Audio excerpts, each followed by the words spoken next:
Good morning, everybody. This is our August 13th Downtown Parking Committee 2020. If we can have the roll call, please.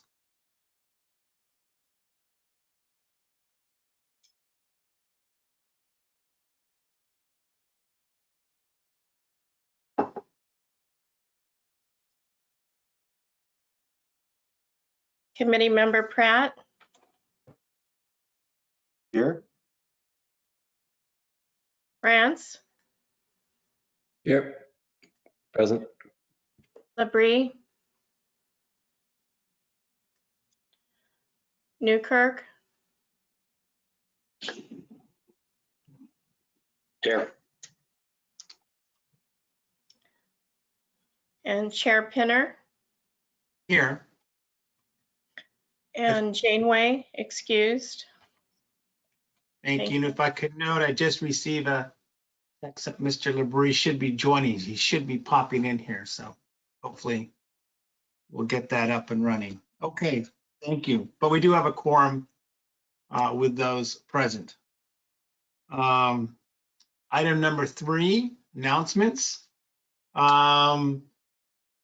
It's with regret, but appreciation and all that for the notice that we received. Robert Janeway is moving out of the Santa Barbara area. I'm not sure why he's leaving our beautiful city, but he's moving up to the Bay Area, and he has received taking on a new job position up there. And I just wanted to first make the announcement that he is stepping down and give my great appreciation for Robert's work on this committee. He's done a great job. He's been a great insight being around the downtown and working in downtown, and great advice to our committee, and we will miss him a great deal. So unfortunately, he's not here on the call, but I want to make sure publicly we recognize the great commitment he's given to our committee and to our city, constantly working to make it better. So just thank Robert for his involvement.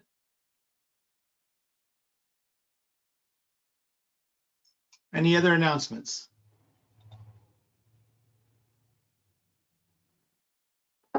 Mr. Chair, also we as staff we want to thank Mr. Janeway for his service, and you know it's a really important work the committee's doing, and we need people to do it, and so we thank him for stepping up, and we wish him well in his next chapters of life as he's moving out of the city. And we also note that the recruitment council recruitment has started. So if there are members of the committee who believe that there's someone who would be a good asset to the team, that would be great. If you'd encourage them to apply, if you hand them off to us, we can give them a spiel about what the committee is all about, and then also point them to the direction of the clerk's office where you need to apply if you would like to be on the committee. So hopefully we get some good people like Robert Janeway. Yeah, thank you, Mr. Dayton. We are in need of we have room for 2 more board members, so please don't be shy in asking for people that you would like to encourage to be on this board. All right. With that, we'll move to item 4 of the agenda. Do we have any changes to the agenda? No, Mr. Chair. Okay, thank you. We'll move to item 5. This is the time for public comment. Anyone wishing to address the committee on public comment for areas in the jurisdiction of our committee, but not currently on today's agenda. Do we have any public comment requests?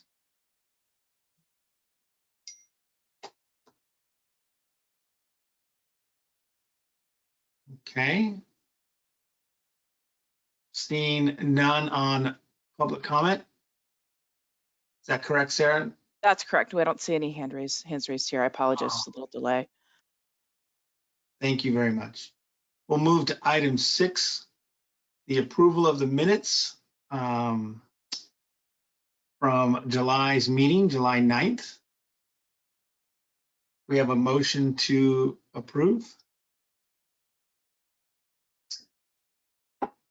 Mr. Chair, this is Matt Labrie. I so move. We adopt the minutes as presented. We have a motion from Mr. Labrie, and while we'll do that, we'll note that was here for the roll call as well. We have a first. Do we have a second?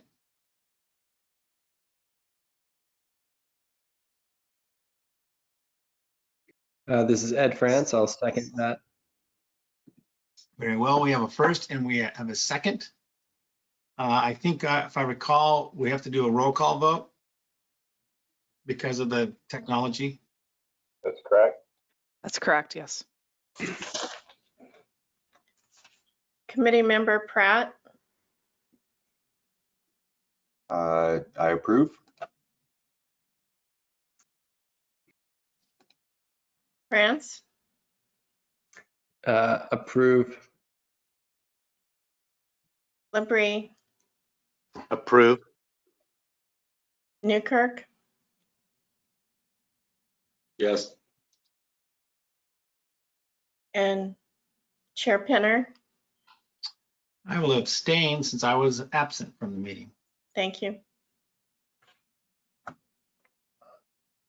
All right, thank you all. Item number 7, parking operations revenue and expenditure updates. So, Mr. Chair, this is an item we intend to bring to the committee every single month. You recall we had this last time as well. Why are we doing this? Why are we bringing this to the committee every single month? Well, as we know, because of COVID-19, the downtown parking budget has been dramatically impacted. From the last fiscal year, finance is still tallying the numbers, but we're anticipating something like a 25%, maybe more, loss from last year in our budget. We're going to have to use our reserve revenues to fill that gap. And then, as you know, as we shared with you, we went to City Council with your recommendation on the budget, and we proposed a 25% reduction. That was when things were,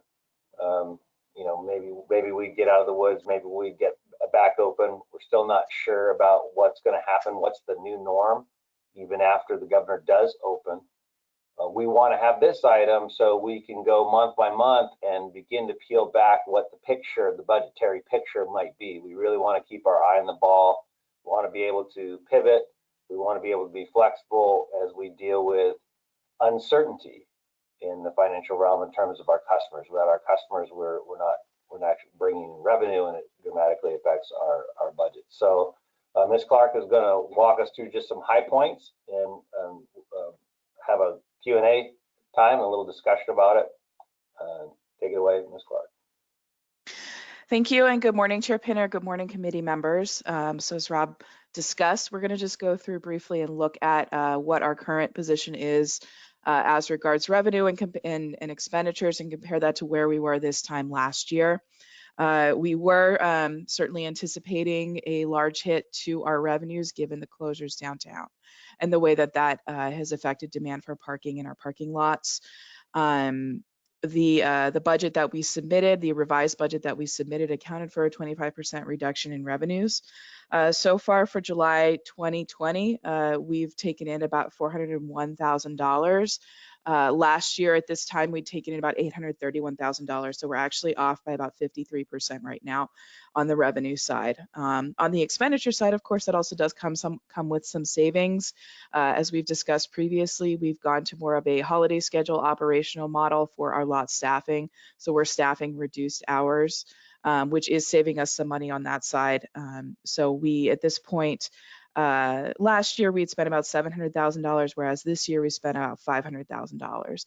And I want to caveat this real quick in that, there are some variations in terms of when some larger expenses sometimes hit our budget. So looking month by month can be a little bit deceiving sometimes.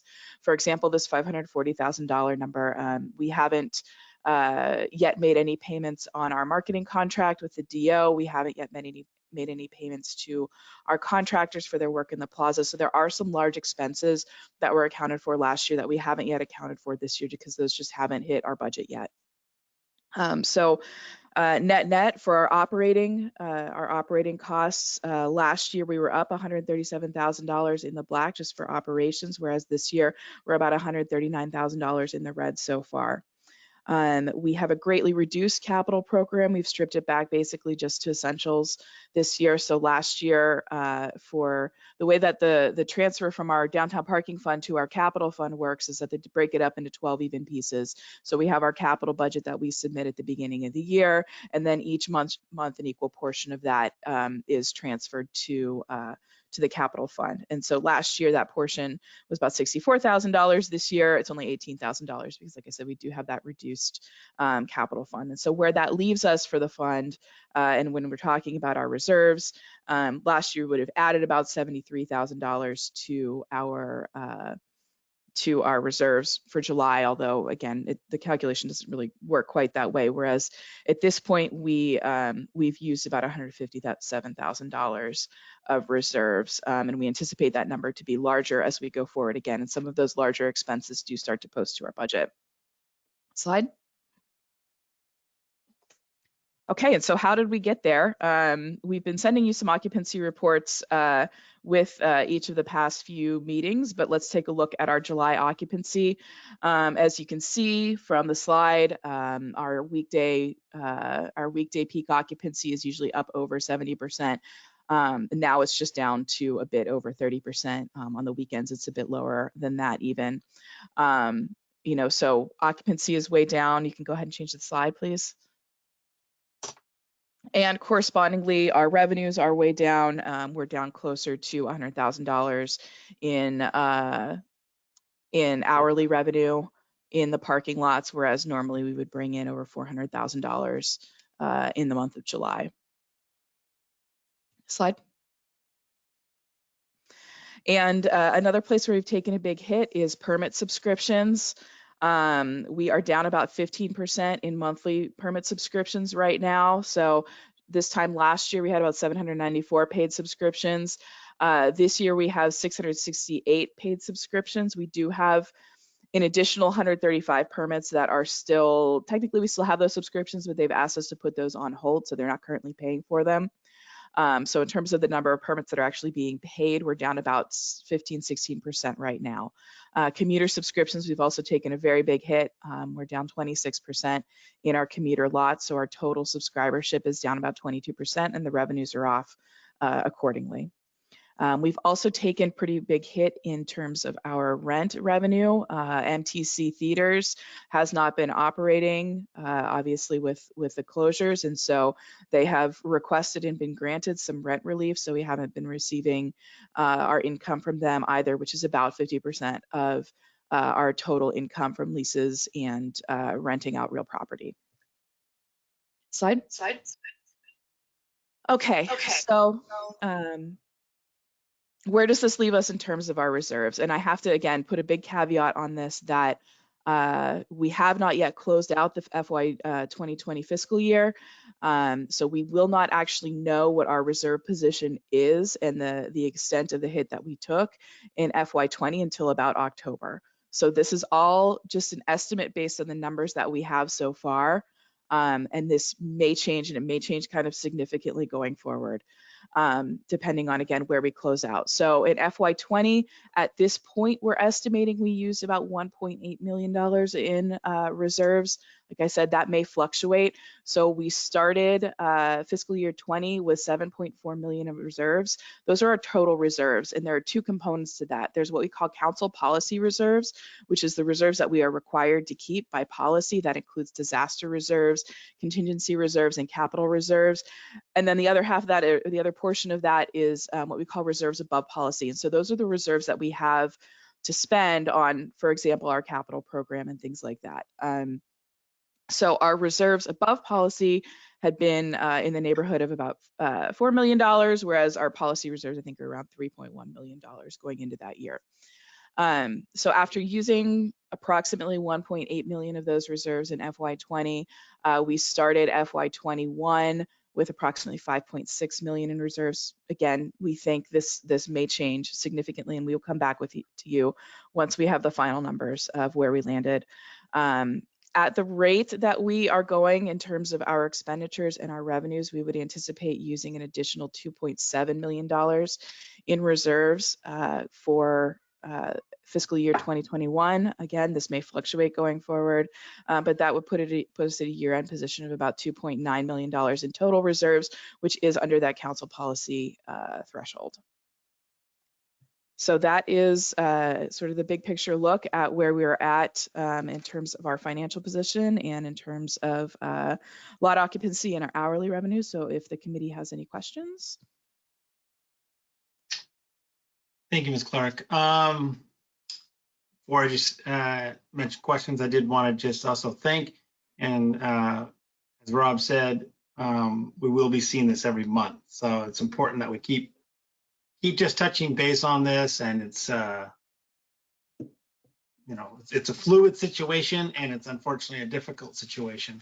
So I appreciate the information, and unfortunately they're pretty significant numbers. I mean, as my tenure on the committee, I had fortunately never seen these types of negative numbers, especially being drawn from our reserves. And obviously that's something we need to be careful of, but also it's not by our choosing. It's what we have. Mr. France. Thank you, Chair Pinner. Thank you, Sarah, for putting this together, and thank you all for prioritizing sharing on a monthly basis. Just to clarify your last statement of the estimate, which we haven't closed out the fiscal year, totally get it. But the total reserve projection for the end of 2021 fiscal year, it is or is not below our council mandated threshold? At this point, based on these projections, it would be below, but again, with a big caveat that first off, the policy reserves, that number actually fluctuates year to year because it's taken as a percentage of our budget. So we don't have that number yet. And again, we don't even have our final number for FY20. So at this point, it would be, based on the projections that I'm showing here, it is below that council policy threshold, which is about 3.1 right now. Again, that may change. So. Okay. So there'd be some process that we communicate that we're going below reserves and it's an emergency. And yes, so we do quarterly reviews and mid-year updates to the budget. Through our finance section, our finance department, and through city council. So, it's something that we are it's an ongoing process with our budget and with making changes and revisions to our budget. And we understand that, the budget that we submitted, for approval back in May and June, is one based on quite a lot of uncertainty with the situation and not knowing how it's going forward. And we submitted it based on, sort of our best estimates of where we might end up, but it's something that we fully planned on likely having to revise frequently as we go forward and as the situation on the ground changes. And then real quickly, the permit sales for monthly commuter permit were down 15%, but then more if you add in people who put those on hold. That includes the people that put them on hold. So this is the paid permits right now that's reflected here. So like I said, we do have about 135 customers who've chosen to keep their permits, but put them on hold so they're not active and they're not paying for them. So we're not actually receiving that revenue at this time. But in theory, they do intend to restart their subscription at some future point. Okay. Do you have an estimate for how many people might, of those who are still paying the 80% or whatnot, who are actually still actively using those permits? At this time, no. Unfortunately, there's not really a good way in our system to get that number. We can't really pull. The system that we have doesn't really allow us to pull the percentage of permits that are being used or see it in that way. We can kind of look at it on an individual basis, but we can't sort of see it as a group. And the last question, is the permit hold like an ad hoc policy for the pandemic, or is that something that we've had before? It's something that we've had before. Not a whole lot of people take advantage of it. Generally, people who know, for example, if they're going on extended travels or maternity leave or something like that, where they know that they're going to be away for a set period of time. We've required them in the past to do it to have a known return date when they do that. So you can't just sort of put it on hold indefinitely. We do ask that they give us a return date. But for the pandemic, we have allowed them to put it on hold essentially indefinitely until further notice. Cool. Thank you. Thank you, Vice Chair France. Is there any other comments?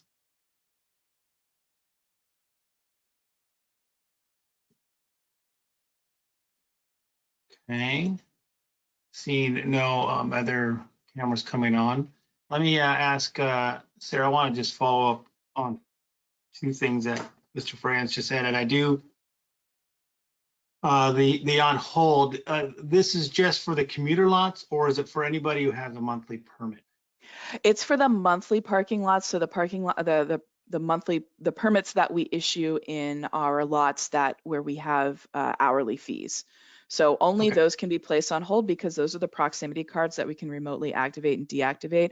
The commuter subscriptions, we do require cancellation just because while they have that hang tag in their hand, we can't prevent them from actually using it and parking it in the lot. So for the Right. commuter permits, we do require them to cancel, which is probably why the cancellation number there is higher than in the monthly lots right now where we've let people go on hold. Okay.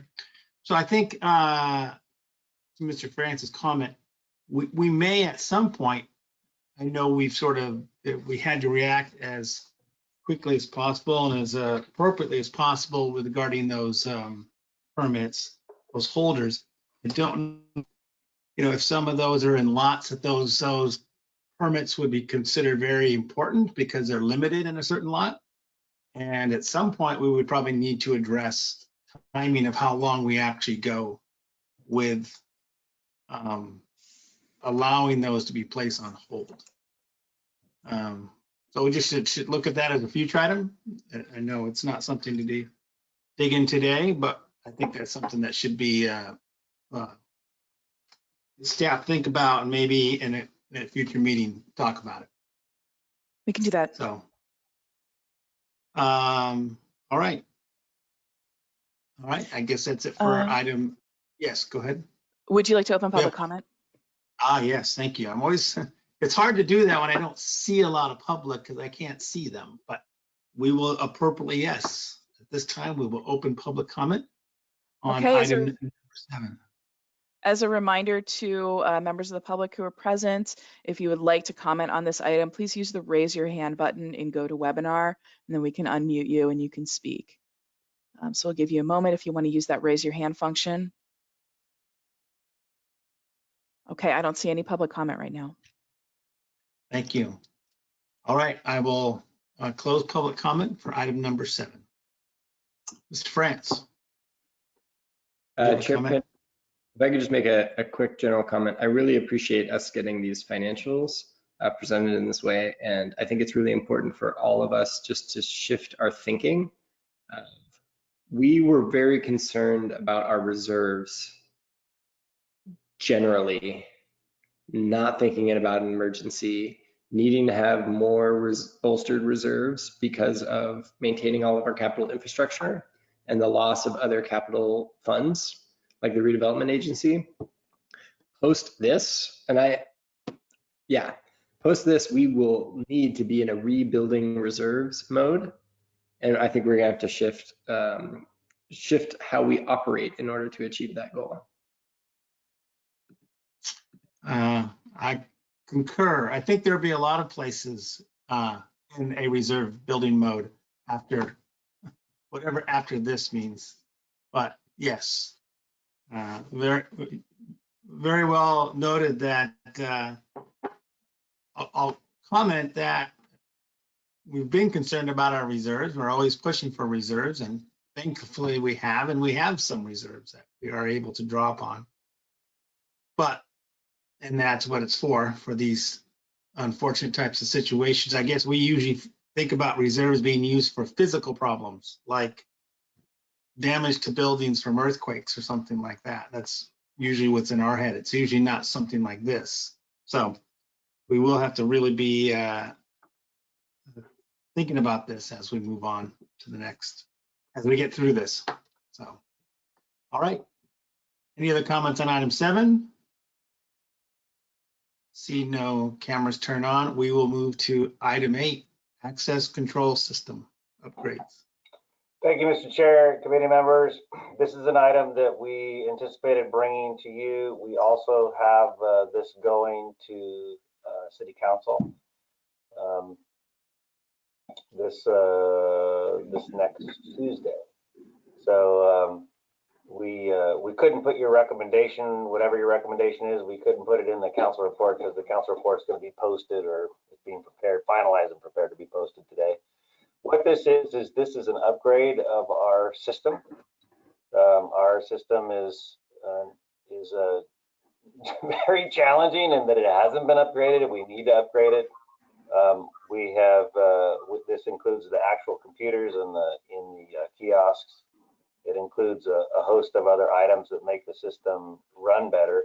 It also changes the abilities for the column, the amount of different pay options you can do at the column.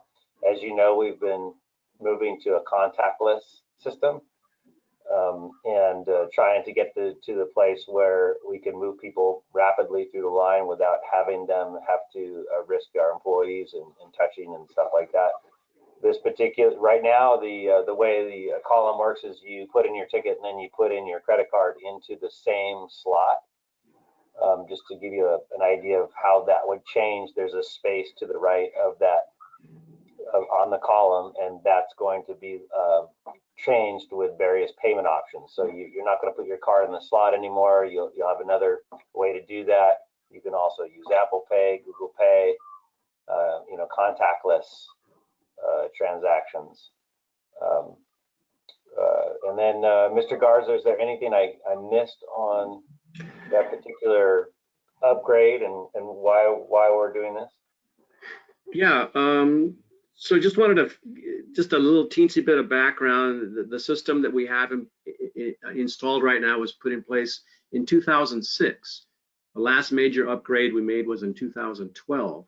So we're a little overdue for the upgrade, as we all know, as owners of phones and laptops and desktops, that operating systems need to be upgraded on a regular basis to take care of security concerns and getting rid of bugs and making everything run faster and more efficiently. And that's the case here.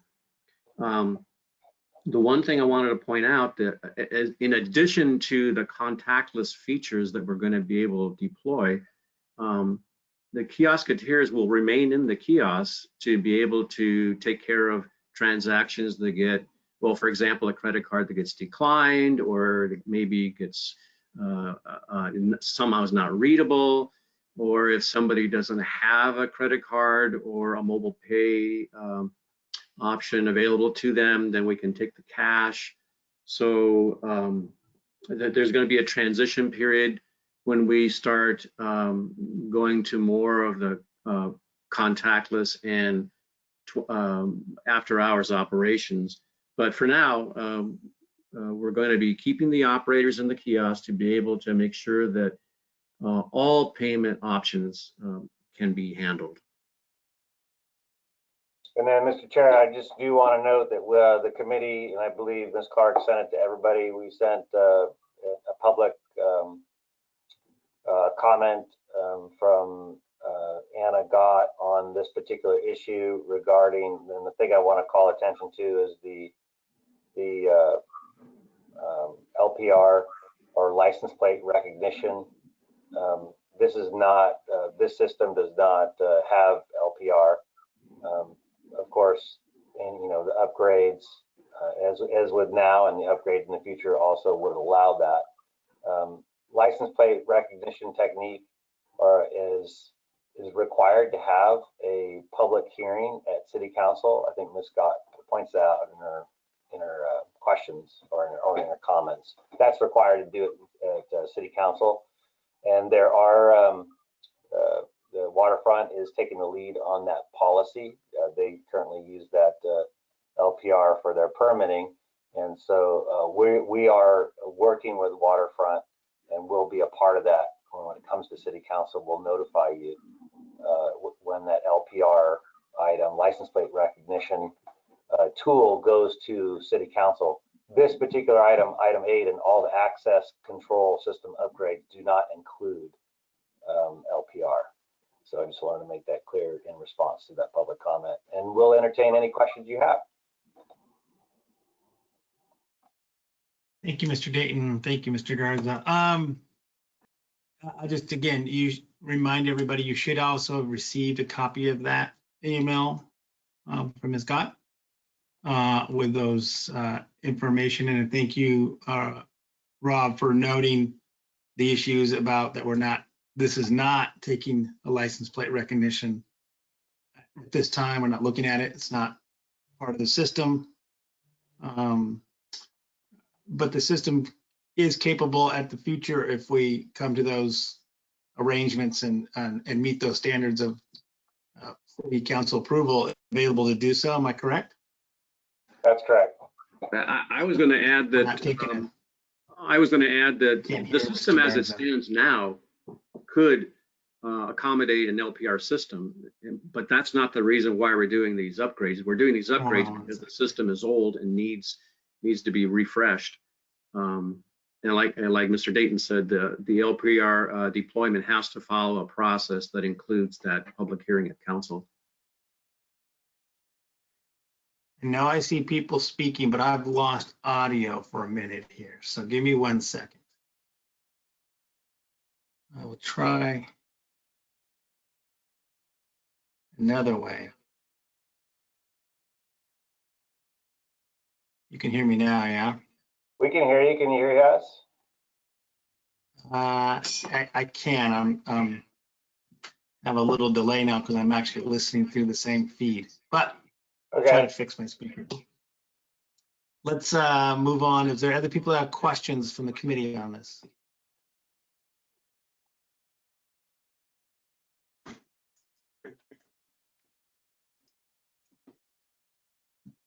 Mr. Newkirk. Yeah, Rob and Victor, just in terms of the cost, so I know the staff report said you don't have to go out to bid as council allowed for this sole sourcing. Do you have any just like sense of the cost as like how we can feel comfortable that we're not kind of recommending something that's way over what a competitor could have offered? Well, we'll have Mr. Garza go first, and I can follow up. Committee member Newkirk, just to give you a little bit of context, when we, there's a little bit of an echo. That's me trying to solve. Okay. I'm going to turn off my mic for a minute. Yeah, all you have to do is turn off your mic. To give you a little bit of perspective, when we did the original revenue control layout, in other words, we replaced the equipment in 18 parking lanes. It came out to a cost of about $75,000 per lane, about $1.5 million to do the change out from the old analog system to the digital one that we have now.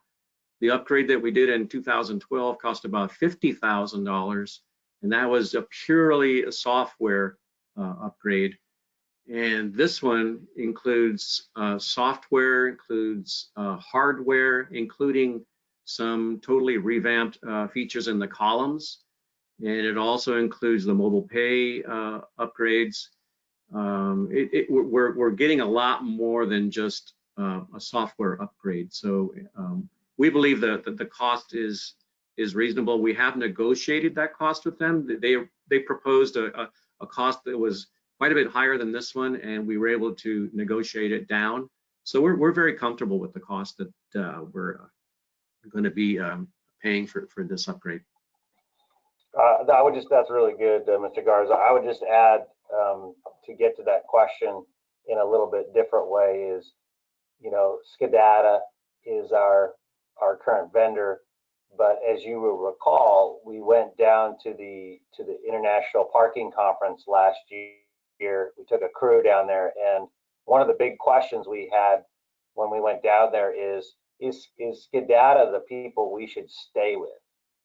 Is this the vendor we should stay with, or should we start looking at other technologies? And just to be transparent, we really had to challenge them. I mean, it was hard to get their attention as their existing client on the floor of the convention center when we were talking with them. But they have really stepped up since then, because we said, hey, are you gonna pay attention to us? Do you have the things that we're looking for? One of the things that you've heard me talk about is the mobile pay option, which could really speed up the queue and the line if someone has already paid their parking fee with their credit card. And Mr. Garza, why don't you just walk us through? We recently did a webinar, and just walk us through the way that works based on the system that we're upgrading to. You want me to describe how a customer would pay? So essentially, you would pull your ticket like you normally would, spend your time in the lot. If you're over your 75-minute complimentary period, then you would use your phone to scan the ticket. The information that gets uploaded to a cloud server that then calculates the parking fee that's due, and then it subtracts it from your credit account that you have on file with them. And then when you come through the column, the exit column, you insert your ticket into the column. It reads it as paid, and the gate goes up, and you're on your way. So we're pretty excited about that system. You don't need to download an app with this. I believe there's a QR code that brings it right up to the portal to go ahead and scan your ticket and pay. And again, if you have the credit card on file with them, it's just as easy as a click. So we're very excited about that potential to move the queue a little faster, rather than having credit cards or people fumbling with the column. They could actually be paid as they're approaching the column. So those kind of upgrades and a much smoother system. The other thing to note, I don't think Mr. Garza said this, but Skidata Windows is not going to support Windows 7 anymore. So the upgrade to Windows 10 is also really, really important, which is a part of this. It's not a Skidata upgrade; it's a Microsoft upgrade. But it's really important because Microsoft's no longer supporting Windows 7, which is what we have in the kiosks. Which then in turn requires that certain PC boards and the computers get replaced as well. Hope that answered the question. Thank you. And you can hear me now? We can hear you. Yeah. And without an echo. Okay. So for me, I have an echo, but no one else does. All right. Is there any other members of the committee wishing to speak on this?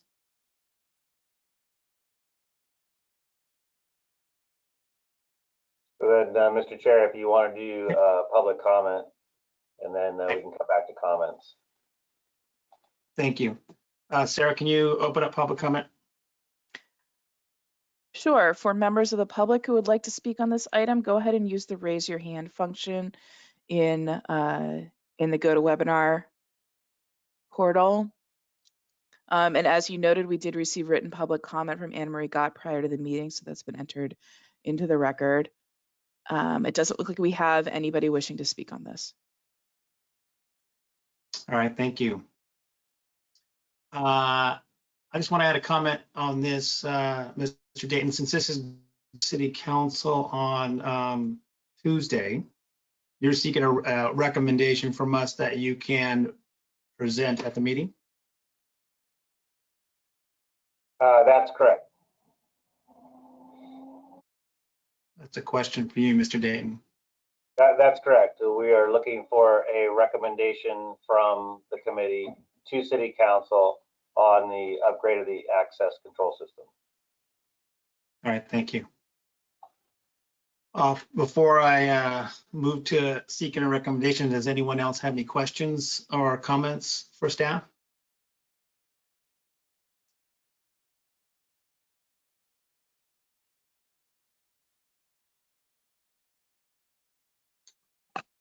Okay, seeing none, can I ask a question, Ms. Clark, or Rob, you mentioned the system for putting in for paying. If you have your credit card on file, is that with, when you say, and I think you said if it's on there with them, who would be them?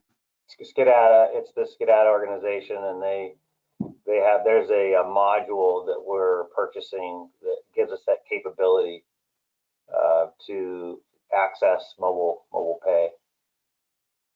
Okay, so that's with us.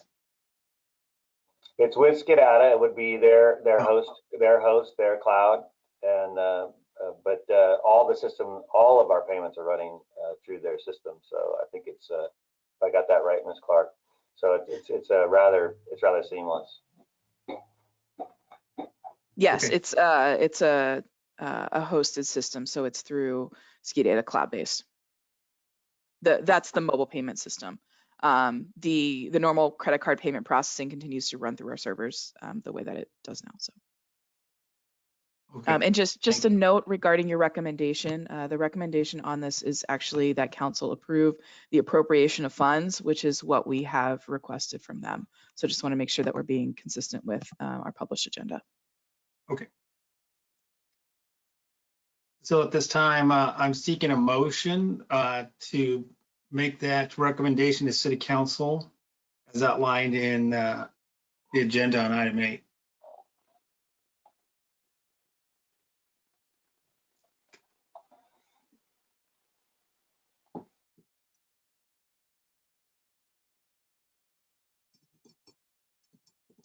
Anyone turning on their camera for a motion?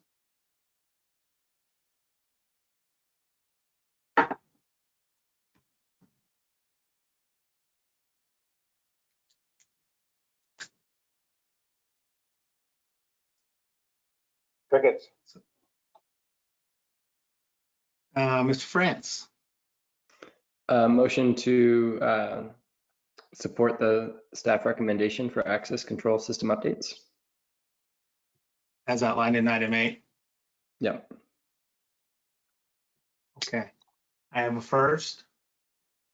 Do we have a second? Mr. Chair, this is Matt Labrie. I would second that motion. Okay, we have a first from Mr. Franz and a second from Mr. Labrie. Do we have any comments regarding the motion? Seeing none, we'll call for the roll call. Committee Member Pratt, I agree. France, Yes. Labrie, Approve. Newkirk, Yes. and Chair Pinner. Approve. Thank you. Thank you very much. Okay, we'll move to item number 9.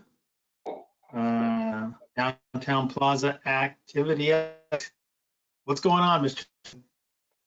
Hey, so I think we're going to try to switch over to my computer. We're going to try something miraculous to do some sharing. So I've decided that after we've all done these meetings and all that, we're probably licensed to be able to fly a plane. It's like I'm going to have to agree with you on that. all the Because screens everyone- and everything going on. Which screen can we see? Can someone say what they see? See an umbrella. Okay, do you see a full picture or what do you see? Just a full picture?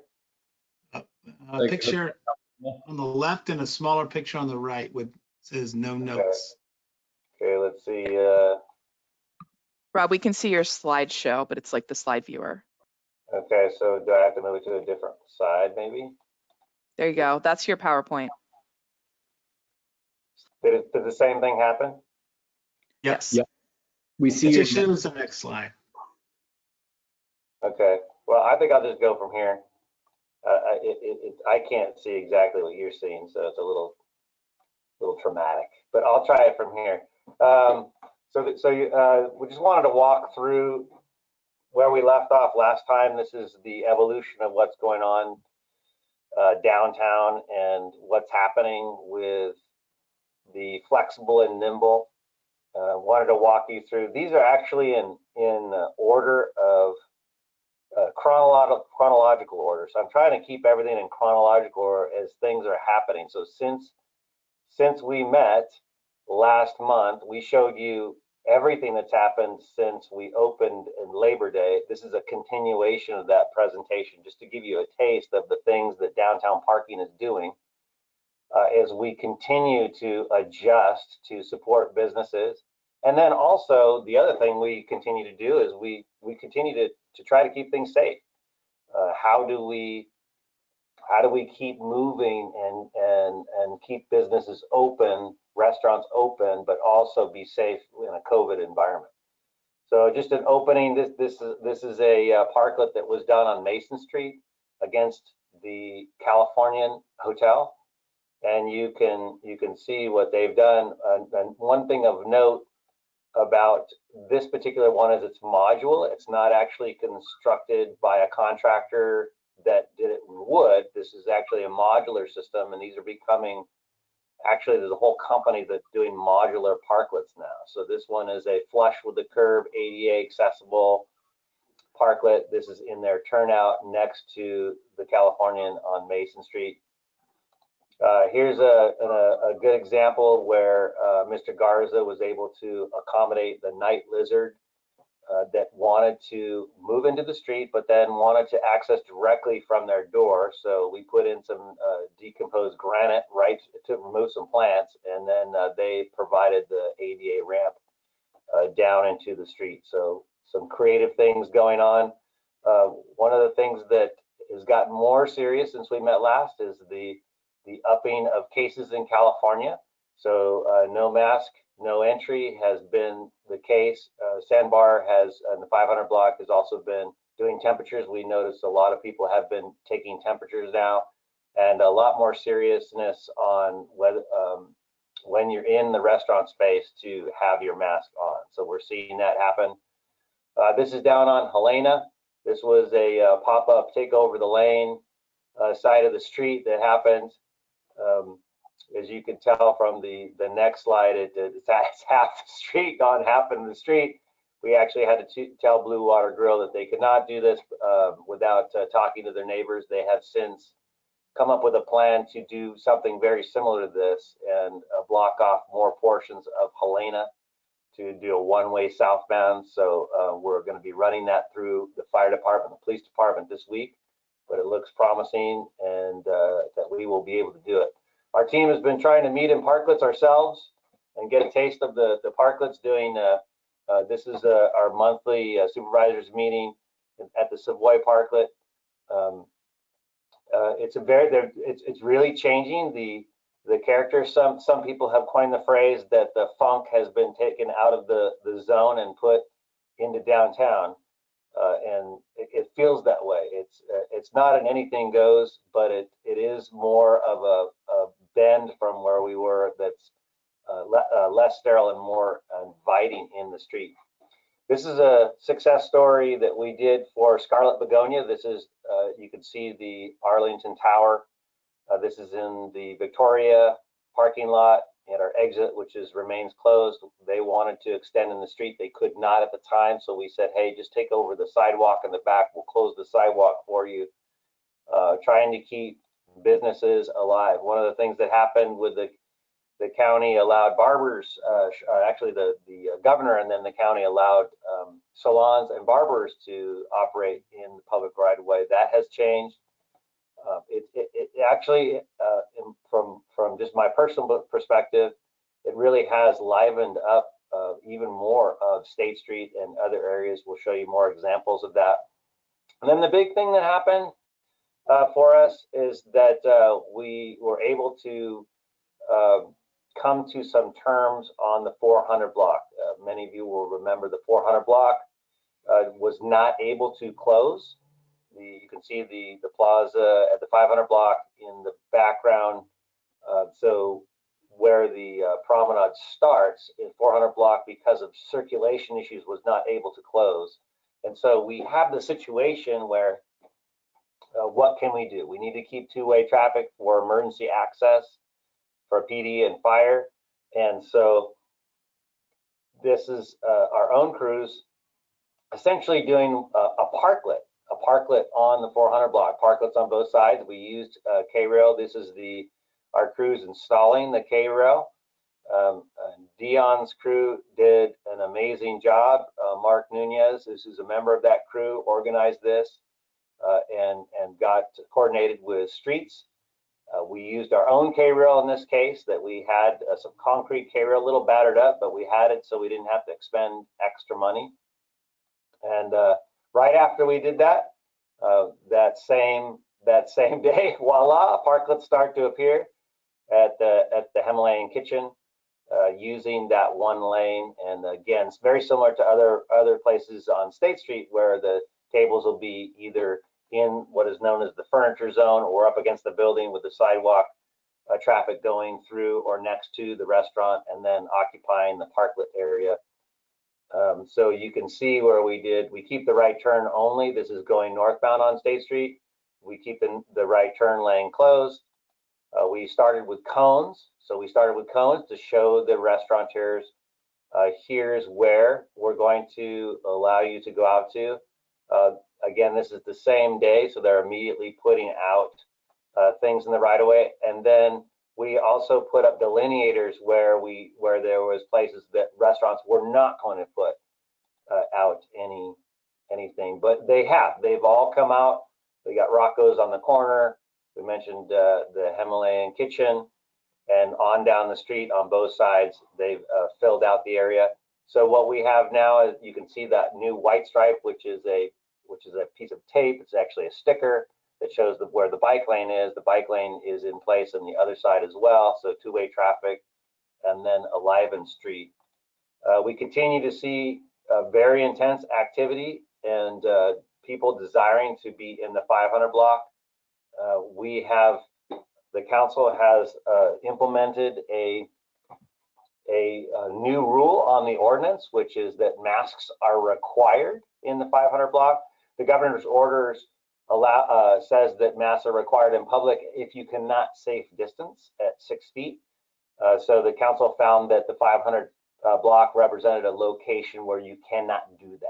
You cannot safely get 6 foot distance, so that all masks are required. I think that was a good move. It makes it a little bit more simple for the public.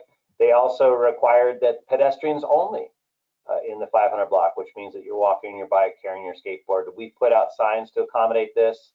And then PD's also been assisting us in doing some encouragement and some education to get people to get those masks on and walk their bikes. Back to, again, these are in chronological order. Back to State Street, you can see more filling in the 400 block. As we move forward, people over time, and we'll have more and more slides here, filling in the actual parklets and making them a little bit more robust. We did have some encroachment a little bit too far from some restaurants, and we've had to pull them back a bit. Here's the construction that's going on on the opposite side of the street, on the even number side of the street, where they're actually building out a formal platform. A lot of good work going on really fast. Here's another one that happened in the right turn pocket. This is all happening within a week of the closure, and you can begin to see what the build out is. Then the other thing with the salons is on State Street, we've had actually the salons coming out. This is a foot care and nails coming out in the right of way, and then also more of the barber shops. This one's on Ortega It's a side street. Really neat to see the barbers come out in the street, and just recognition. Everything that's done in the street is a new thought to the brain as you're walking down, because now you're seeing everybody that would normally have been in those buildings. You're more likely to see someone you know, which adds to the local feel of downtown that we haven't experienced yet. More on the 400 block, this is Night Lizard. This is in the 600 block, them actually formalizing a platform. After Mr. Garza took care of that planting access, they decided to lose the ramp and actually do a more formal parklet or seating area. Still having some issues with some putting their podiums and signs out into the area, the 14-foot area, particularly in the 500 block. And we've been helping people be a little bit more consistent with their not doing that. This is along this is in the lot 12 or motorway lot, or whatever you want to call it, in the motorway area. This was diagonal parking across from Santa Barbara Roasting Company. They formalized their outdoor space there. Part of the flexible and nimble is that we're encouraging people to put LED lights, light up your restaurant area, and then we're letting them use the city power. This is a picture of a new pedestal. We've replaced 3 blocks of these. We're going up the street. We've kind of put that on hold because of the capital program and the money. But this is actually Measure C, so we may be able to do more. But this is the new pedestal. It's locked, but we're letting them plug into that. That electricity is timed at night, so the lights go on with our street lights. Here's an example where the plant has been removed so that the parklet or the dining area can be a little bit more useful, and that's done in this case with plywood that can be painted. Like the way this contractor went around the trees and is protecting the trees in the space. More in Xenia, you can see we hadn't gotten them to pull back, but we finally did get it. I don't think I have a picture of them pulled back a bit. And then just parklets everywhere popping up, all over the city. This one's on De La Guerra and various forms of detail. This one's on San Andreas Street. So, you know, these two I'm going to show you are right next to each other. This one's a little bit more formal with a barrier, and then this one is just having the tables right on the street. And not going out in the parklet. And then we're starting to get some that are a little fancy. This is Cadario on Victoria Street. You can see that they've kind of gone all out with this, a little bit more formal awnings and some iron mixed in with the wood, a little bit more platform. As we've done the plaza, we're moving into State Street Plaza. We're moving into the phase where council, and this happened last Tuesday, council has extended the ordinance through mid-December with the option of going through March.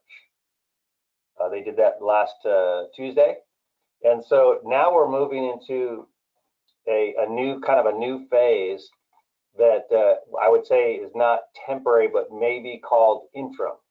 And so we're thinking about the things that we need to do now that it's going to go through the end of the year.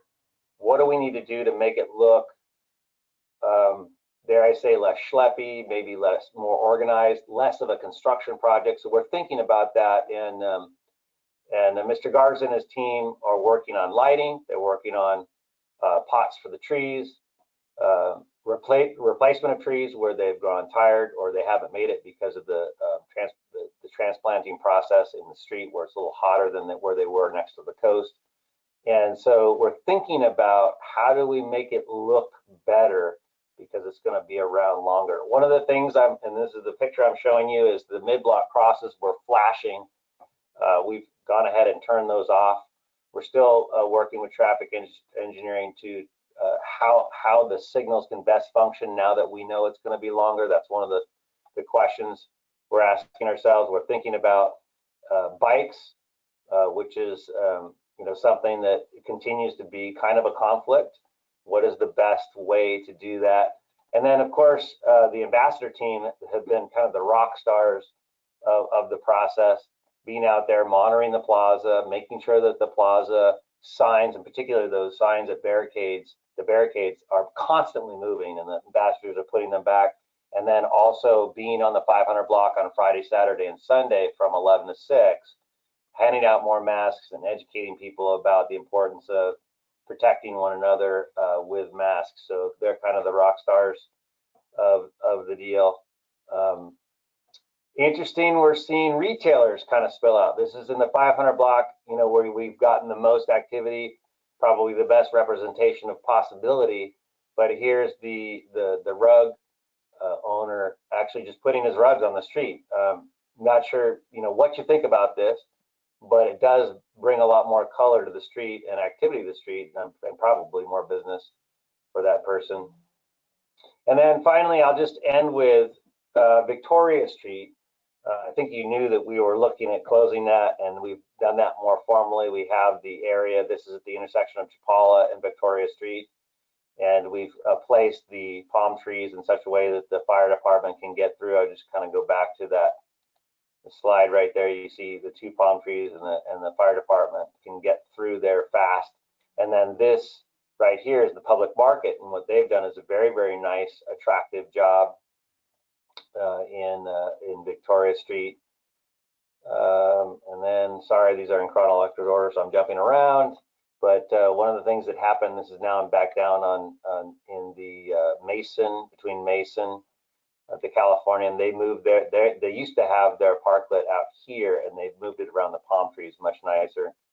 400 block, just some finishing touches on their particular parklet. Now I'll go back to the Victoria. So this is the intersection of Victoria and State, and you can see we've kind of changed this to try to help Victoria succeed. Let's say it like that way.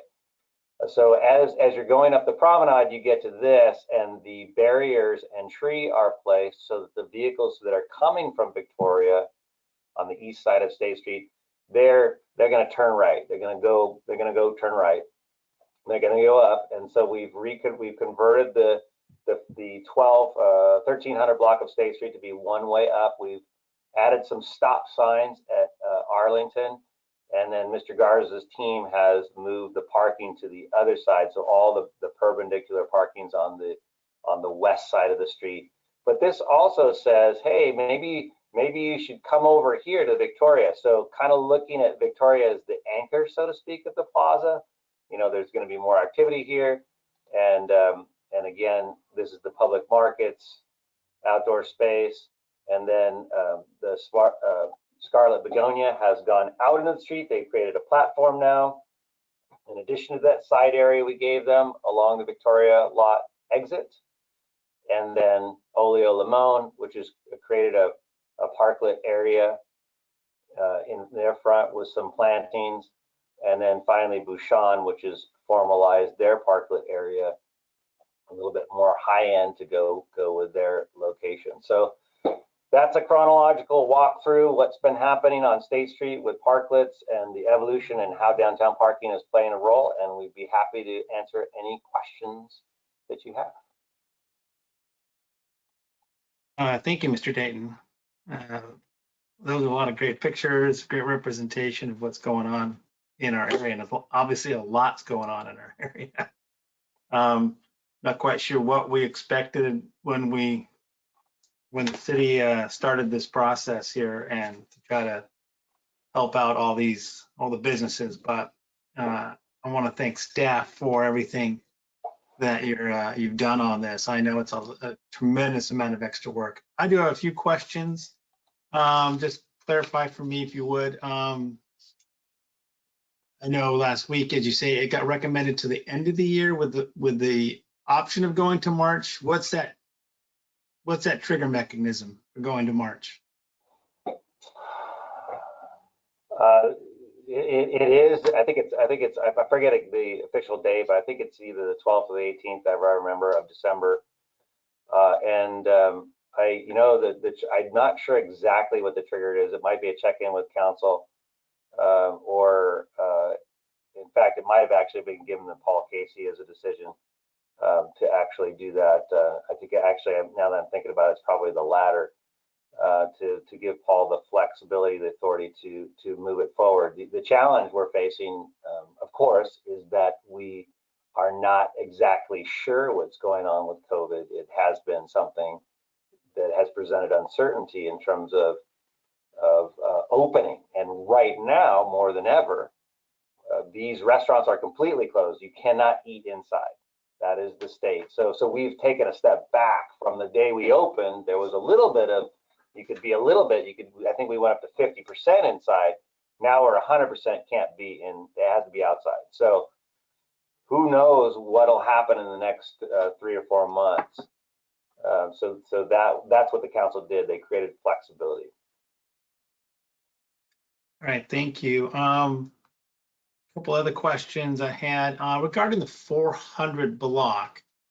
That's the one where we've done the K-rails and modified, correct? That's correct. So I notice there's still traffic on there, and I know the reason for having, main reason I think for having traffic is for emergency vehicles to pass through. Do we need the regular traffic to continue through there, or could it just be just emergency vehicles without, you still wouldn't expand the parklets, but is it still good to have the general public traffic? That's a great question, Mr. Chair. We could, I suppose, not have the traffic go through there. I think that the thought process on that is that emergency vehicles that are coming down the street don't really have time to, take barricades on and off. I've actually witnessed a couple code 3 through the street, ambulances and police specifically, that would have slowed them down greatly.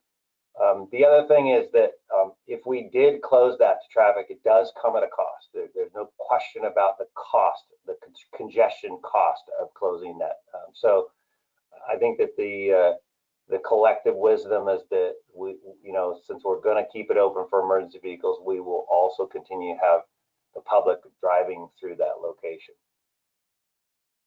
Okay, yeah, thank you. That's, just wanted feedback on that. I would agree that the speed of a emergency vehicle to get through there is what was the reason for keeping it open, and if that's a critical aspect, you wouldn't want to slow someone getting down to the beach through there. So I think that's well thought out.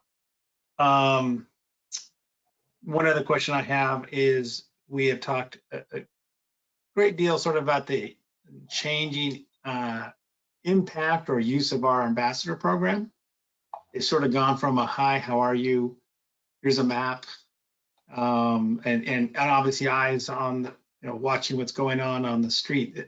It's obviously significantly expanded sort of their role. I mean, how are we managing that? How are we dealing with the new things they're having to deal with? Just any feedback on or more feedback on ambassador program? Yeah, absolutely. And Mr. Garza could jump in too. It's a little bit of a shift, but we're keeping it completely in order with the program. In other words, the original intention of the ambassador program was to be the eyes and ears of State Street, and where I think the biggest value we get is we don't have to wait for someone to complain for us to know about it.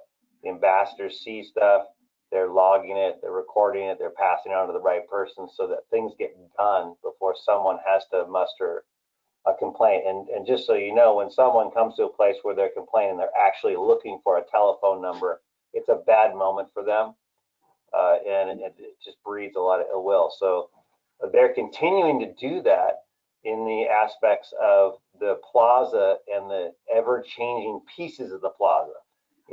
Barriers coming out too far from restaurants, the barriers at the intersections moving, and then being in that station protected behind that table. We actually have a plexiglass now that hangs from that tent so that our it's very important to us that our ambassadors are safe, and so that ability to take a tong and hand it to a mask to someone is another friendly way for us to engage the public and say, we're here for your enjoyment of State Street, we're here for the economic success of the street. Mr. Garza, would you add anything to that question? Yeah, the one thing that really strikes me about the presence of the ambassadors, when COVID first hit, if you all recall, we pulled the operators out of the kiosks, we raised the gates, and we also suspended the patrols for the ambassadors. It seemed like right after that happened, there was a flurry of bad behavior happening on State Street. And so we then redeployed the ambassadors, and almost immediately all that bad behavior stopped.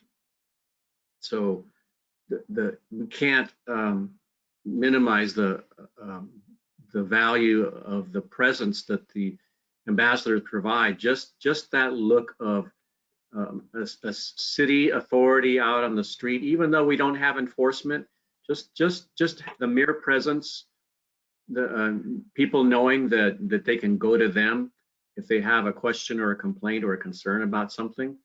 It could be anything from a loose brick to somebody passed out in a hallway. The ambassadors provide an invaluable service to the downtown. And of course, as Mr. Dayton was saying, we are now focusing on the education part and trying to assist all of our visitors with complying with all of the face mask orders and also the bike riding in the more congested areas of the promenade. So I can't say enough about the impact that the ambassadors have had on everything in the promenade. Well, thank you. Yes, I agree. I just wanted to get sort of that extra update from the two of you on the ambassador program, because I think they are a very important part of our sort of our presence downtown, and probably more so now than ever. So thank you for sharing that with us. At this time, let's, are there any other questions or comments from the other members of the committee? Andrew wants to.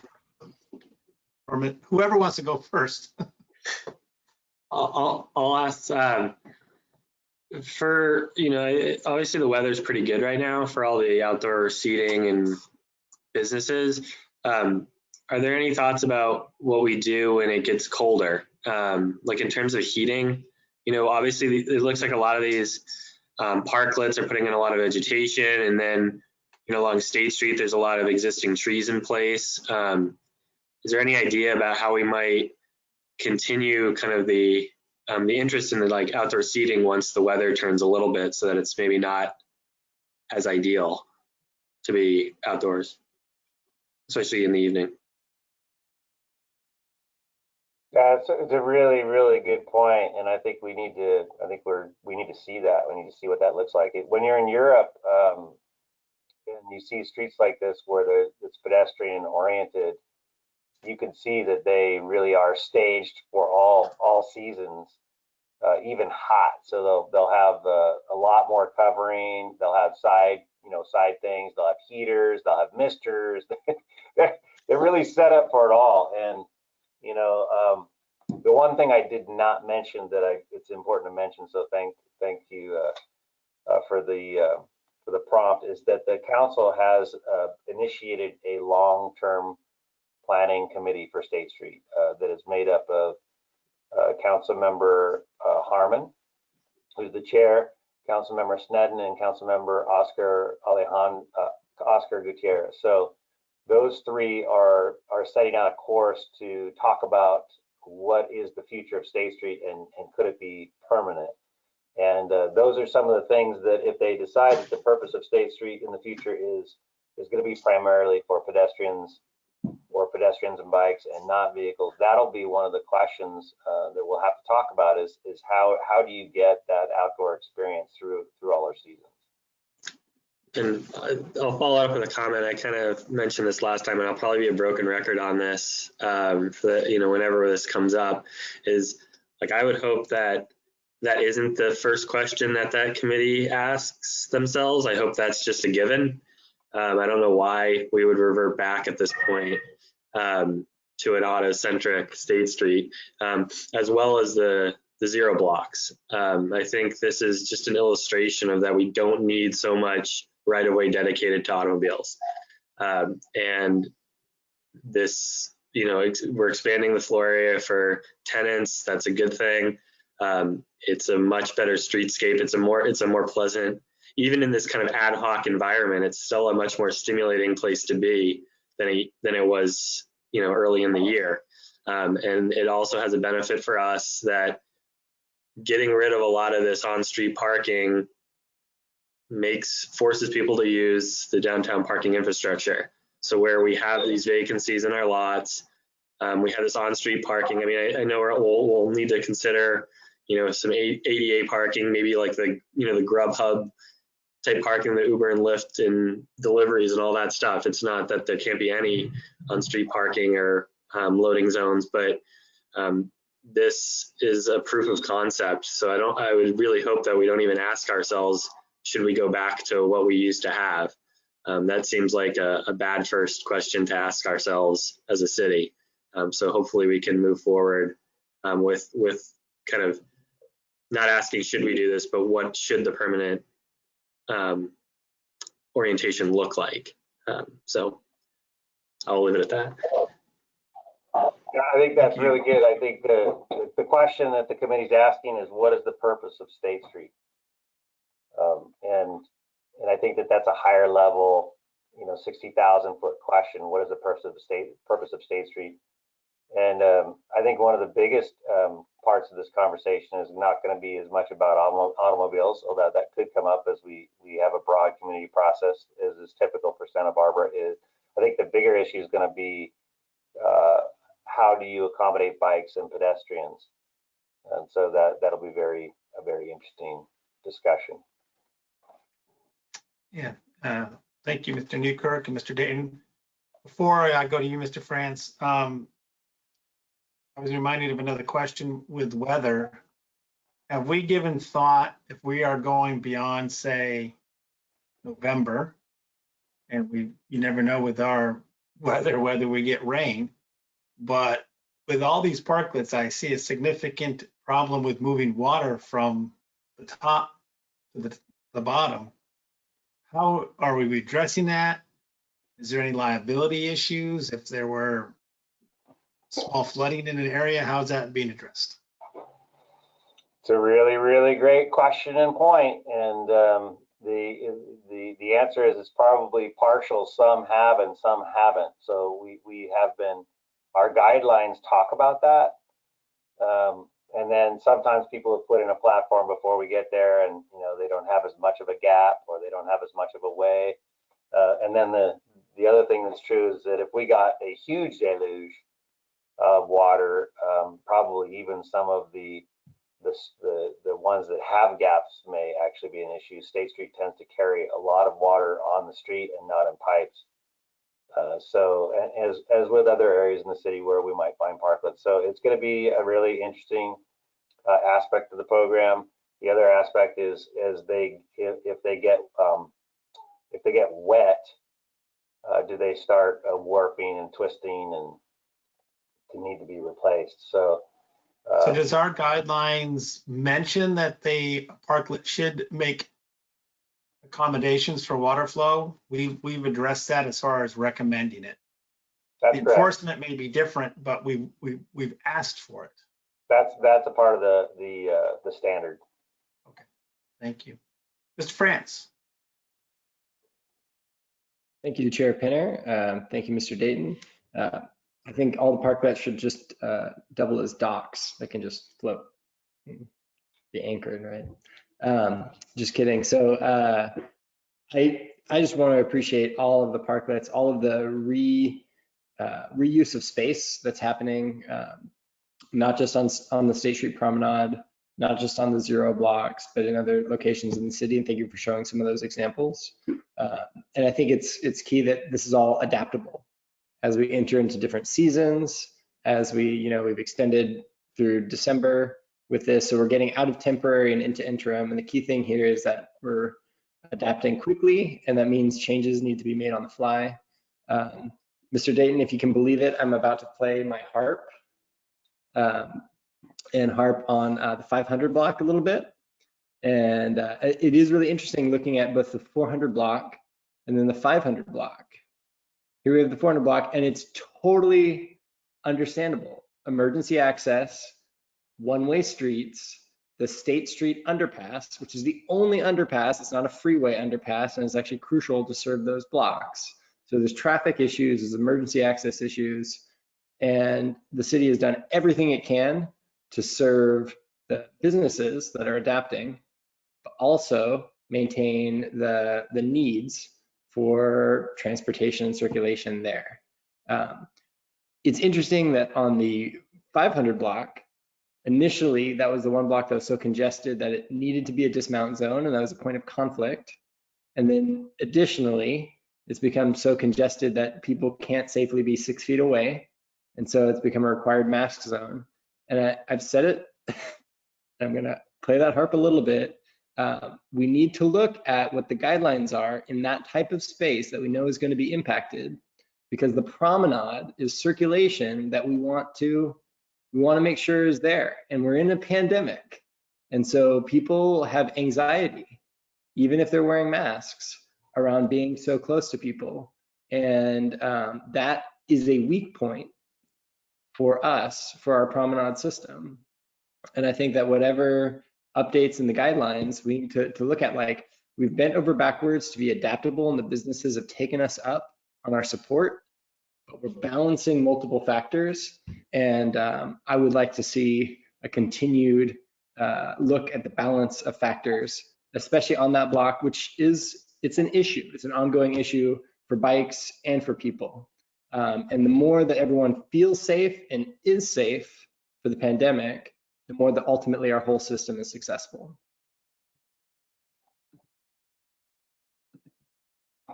Great points. Thank you, Mr. France. Any other members of the committee wishing to comment on this item? Mr. Newkirk?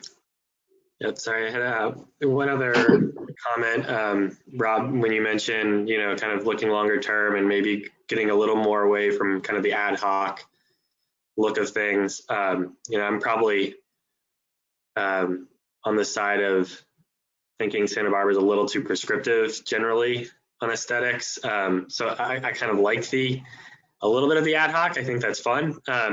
One thing in some of the images you showed that I think, to me, the streetscape should be kind of open. And I hope we don't get to a point where these businesses are kind of walling off that space. There was a few examples where it looked like that was kind of like it was getting more of like kind of permanent kind of shielding up to like 6 feet or so. And to me, that's not a great way to kind of invite that kind of openness and outdoor feel to things. I could see where, like, if you're on a block that has auto, where like at the end of your parklet or your kind of temporary space, you're kind of blocking it off so you don't get like, the headlights as you're trying to eat. But I think in general, one thing to strive for would be to maintain that open feel, as people kind of make things maybe a little more permanent. I think that would be unfortunate. But I do like, I guess as a general matter, I kind of like a little more of the free for all. I think there's something to be said for that and letting different businesses express themselves in different ways.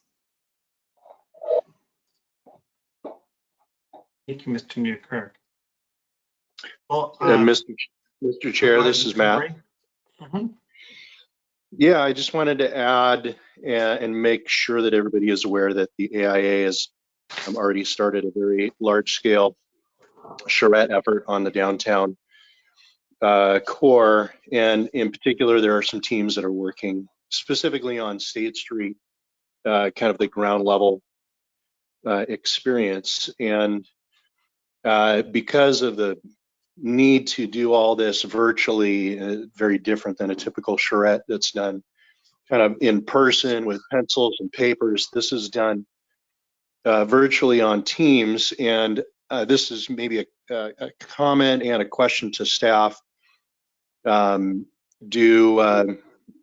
transportation, circulation, parking staff or committee members, is there any presence on those teams that are working to re-envision the ground level experience in the State Street Promenade.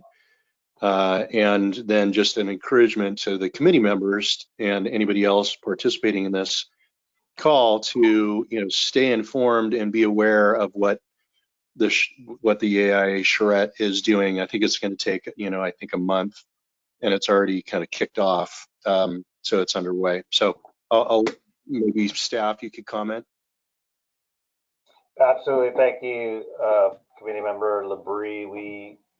We are staffing the AIA charrette process, so we have various staff members who are involved and are a resource. It's a little ambiguous right now as to how we're accessed, but I think that's changing as we get through the process. The kickoff, the process Committee Member Labrie is talking about happens, I think it was Monday night at 7. Pretty amazing, over 150 people on the call, and a lot of architects and a lot of excitement around it. And we were popping in from room to room, and I've already got some contacts from some of the groups that have asked it for information specifically from downtown parking and transportation planning. So I think that's going to go well. But yes, that we are staffing that effort. That's good. Just a follow-up comment too. As you mentioned, Rob, 150 people plus involved. Just for a little bit of context, there's been 2 charrettes done since the general plan update. The first one was to help the city understand what might be possible with regard to housing. The second was just a couple years ago to try and reinvigorate that housing effort. But this one is on a much larger scale and has a lot of potential to really craft a new vision for our downtown for the next century. And I just want to put in one last plug to encourage everybody to follow it, participate if you can, speak into it. You have a lot of institutional knowledge and investment in how the ground level in particular operates from a parking, circulation, transportation perspective. So don't let that don't let this month to 2 to 3 month process go unnoticed. Please engage. I think that's really, really good. Those are really great points. The thing that I would add, just as a planner in the process, is when we talk about vision downtown and vision for State Street, it's really important to talk about what we're seeing and what we're feeling in the end product versus the tactical ways to get there. Like should there be bollards, or how wide or how tall, or all the little details are important and they'll get fleshed out. But it's actually more important to talk about what are you experiencing in the future when you talk about vision. So are you, what is the experience? The way I like to talk about it is right now, Santa Barbara is iconically known for its architecture across the globe. What is it that what is the social construct that will be iconically known in Santa Barbara? That's the thing that we need to talk about. And then the architects and the tacticians can get us there pretty easily. But knowing where we're headed is really important. So really, really good comments from Committee Member Labrie, and I'm hoping that you'll all participate at some level. Thank you, Mr. Labrie. Are there any other comments on item number 9? Okay, thank you. Mr. Dayton, as Mr. Labrie says, staff is engaging in that pause activity update. If we can just, as we move into program updates, maybe that'd be appropriate time in the future to be getting updates on what staff are what our involvement is. So maybe we can look to that for a future item on our agenda. We can do that. If there are no other comments on item 9, we're close to the end. We're at 9 o'clock. So if we could jump into number 10, which is quickly program updates. So, Mr. Chair, I'll have Mr. Garza fill us in on the program update. Great. So we'll be very brief on this capital improvement update. I just want to report that the cable barrier project, which was a project that was identified by Watry in their facilities assessment as a safety project to head off the possibility of a car gaining speed and crashing through one of our decorative balconies. That project was completed. The EV charging stations on the roof of the Greta garage is nearing completion. We've got 30 level 2 EV charging stations that are in place, and they are going to be activated soon. They're on the ChargePoint network, and we also have EV charging stations at lot 11. That project is nearing completion as well. We have the electrical pedestal project. Mr. Dayton's slides showed some of the new electrical boxes that we have in there to replace the ones that were getting kicked over and becoming safety problems. On the 4, 5, and 600 blocks, those electrical pedestals were replaced. That project is complete. We're in the middle of a State Street Landscape Enhancement project. That's a Measure C funded project. Brightview Landscapes is working out there now. They're refreshing the landscape planters by replacing dead, missing, and unhealthy plants. We're putting in some additional ground cover, scratching down the dirt so that it no longer spills over the bricks. We also have some projects in the scoping phase. Mr. Dayton alluded to those, and those are to replace the wooden containers for the palms with more of a terracotta kind of looking planter box, similar to the ones that are on Coast Village Road. So we're scoping that out, as well as some enhanced lighting for State Street. And also to continue with our brick repair projects on State Street. There's still a few areas that need a little bit of attention. They're not safety problems yet, but we want to get to them before they become safety issues. And that's the CIP. Consolidation of plaza and maintenance contracts is going very well. The contracts were issued the 1st of July, and took about a couple of weeks for the contractors to mobilize and get going, and the coordination's been going well. The power washer, the landscape maintenance contractor, and the janitorial contractors are all out in force and doing what they're supposed to do. And then the last one has to do with the DPC vacancies, and I think we talked about those at the beginning of the meeting. And that's all I have. Available for any questions. Thank you, Mr. Garza. Any comments or questions from the committee?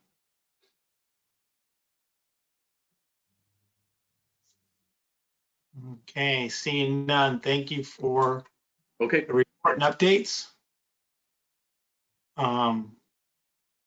We'll move, that's the end of our agenda today. Anything else from the committee?